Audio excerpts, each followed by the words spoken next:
And Football at 4 is powered by the Inside the Birds podcast. It's brought to you by Bet365. Whatever the sport, whatever the moment, it's never ordinary. We're inside a week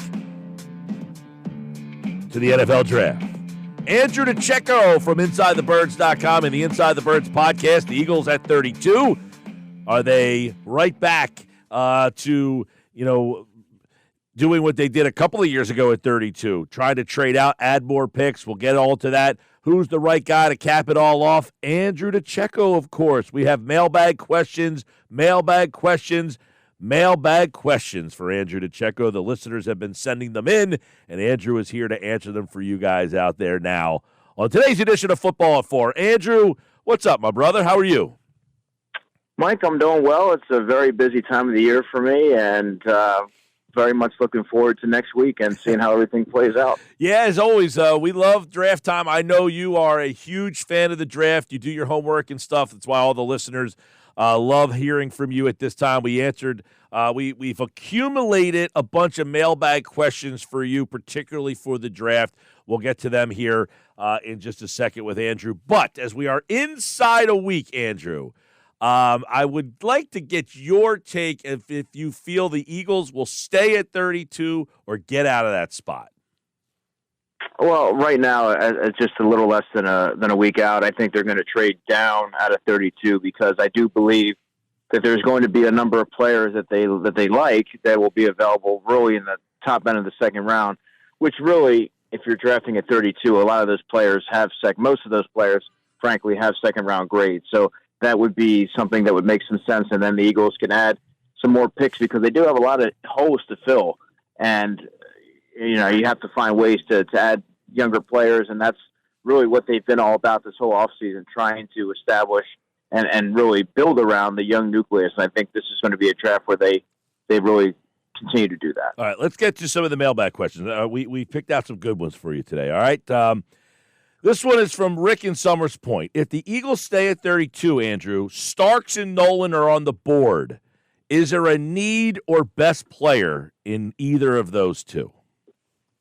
There's both. I mean, both players Starks would be the best player on the board, but there's a need for defensive tackle and safety. And I think in that case, you look at what the Eagles traditionally do, what positions they value more than the other, and that would be defensive tackle.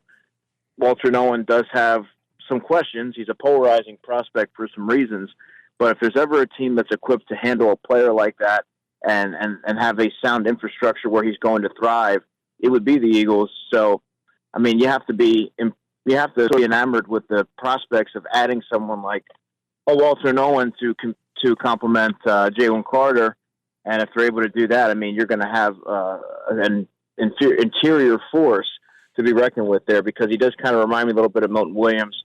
Starks is a back-end playmaker, but for all those good things in the second round, they could be positioned to get somebody like an Andrew McCougar from Texas or trade up and maybe add the safety from Notre Dame.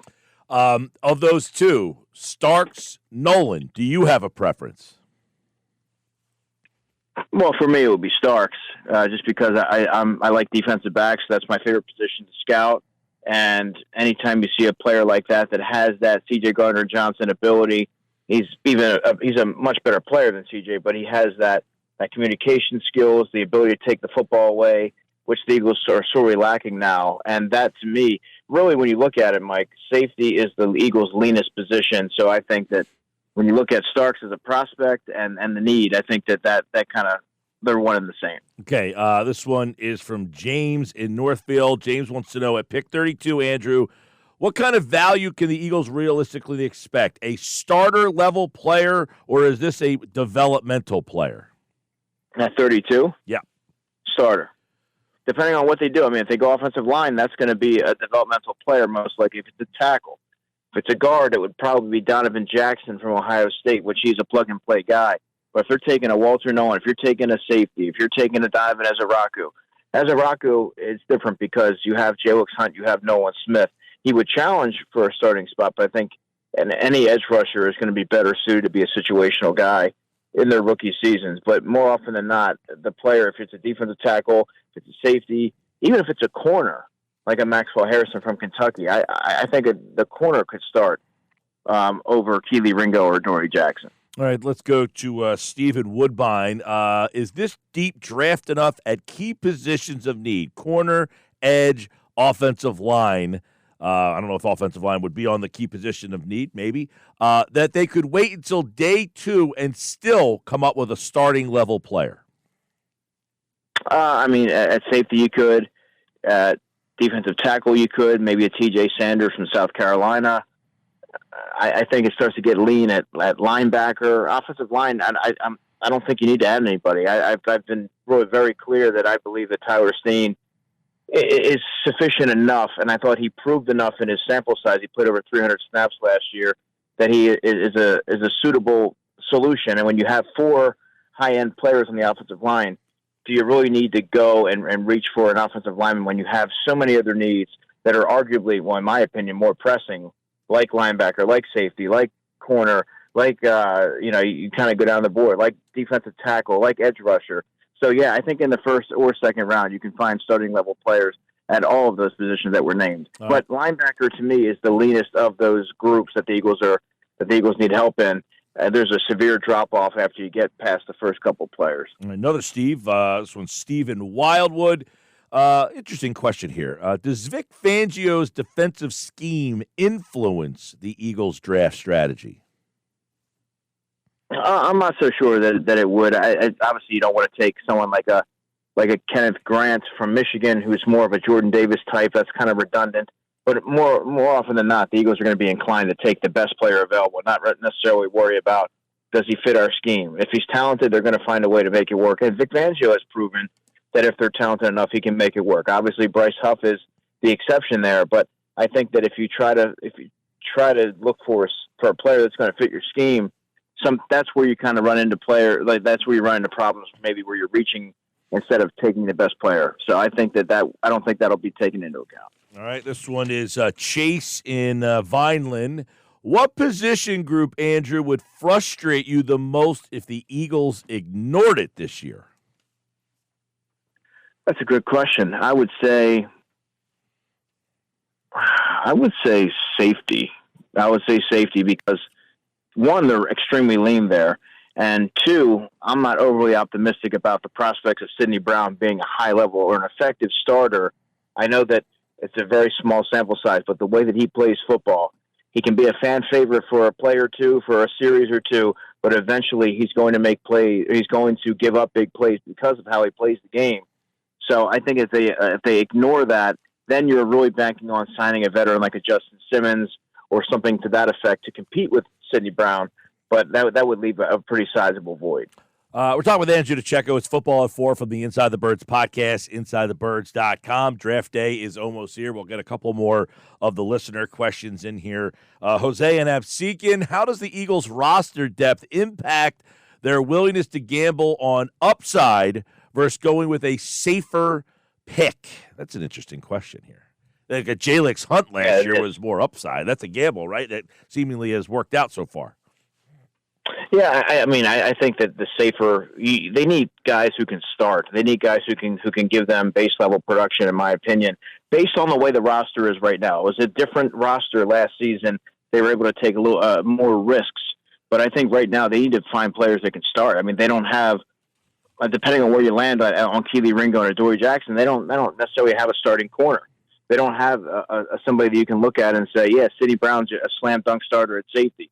They need players that can step in and give you competency and really challenge for a role. Sometimes upside players they take a little bit of time to develop, and right now the Eagles are not in that position where they can afford that luxury.